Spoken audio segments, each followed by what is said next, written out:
CIA Director William Burns has warned Vladimir Putin doesn't believe he can afford to lose in Ukraine. The former ambassador to Russia and one of Biden's most trusted international fixers also said the West can't take lightly Kremlin threats about nuclear warfare.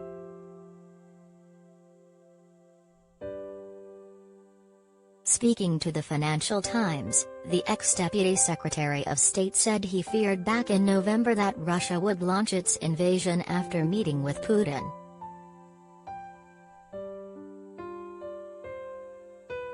He said, "I had dealt with and watched President Putin for many years, and what I've seen, especially over the last decade, is him in a way stewing in a very combustible combination of grievance and ambition and insecurity, that are all kind of wrapped together."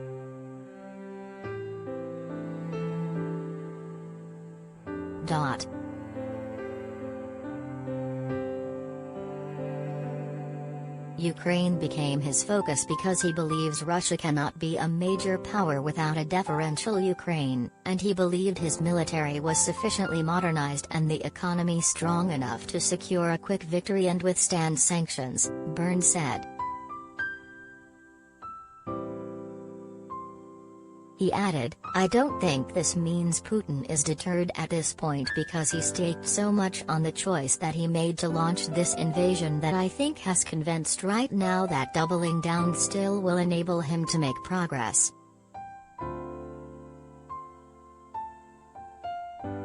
When asked about the nuclear threat, Burns said, "Given the kind of saber-rattling we've heard from the Russian leadership, we can't take lightly those possibilities."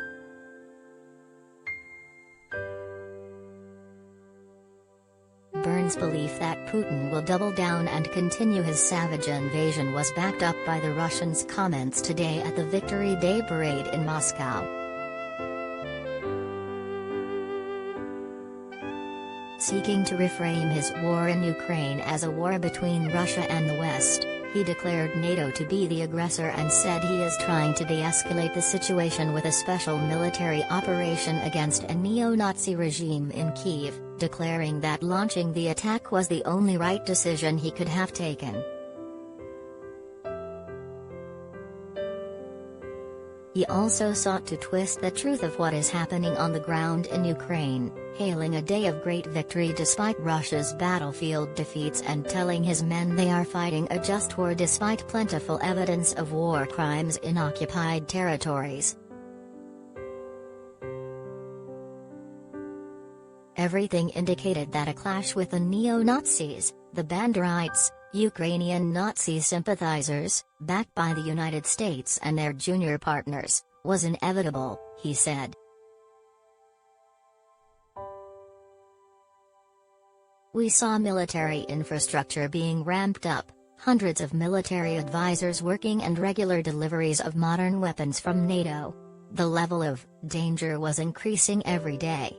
Russia preventively rebuffed the aggressor. It was necessary, timely and right. The decision of a sovereign, strong, independent country."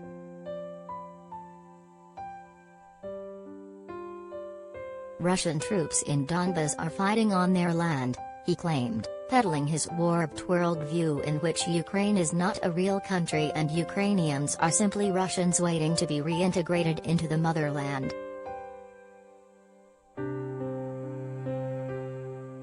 But he stopped short of what many had feared, an official declaration of war on Kyiv which would have allowed him to mobilize Russia's military reserves and conscript civilians in order to escalate fighting across the border.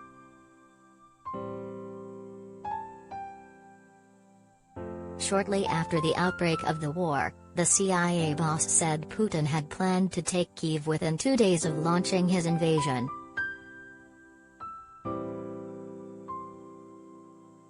Giving evidence before Congress, he said Putin was angry and frustrated.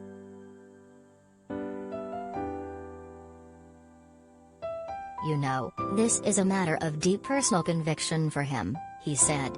"Has been stewing in a combustible combination of grievance and ambition for many years."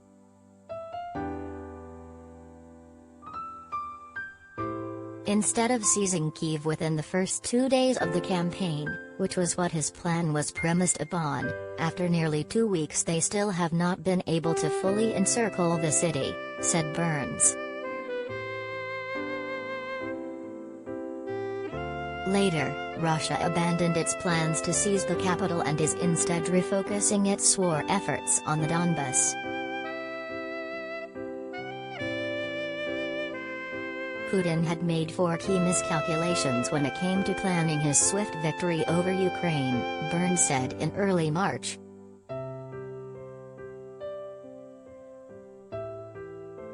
The Russian leader thought Ukraine was easily intimidated and that Europe, particularly France and Germany, was distracted by internal politics and was risk-averse. Third, he believed he had sanction-proofed his economy, and fourth, that he had overhauled his armed forces so that they were capable of a quick, decisive victory. He has been proven wrong on every count, said Burns. Those assumptions have proven to be profoundly flawed over the last 12 days of conflict.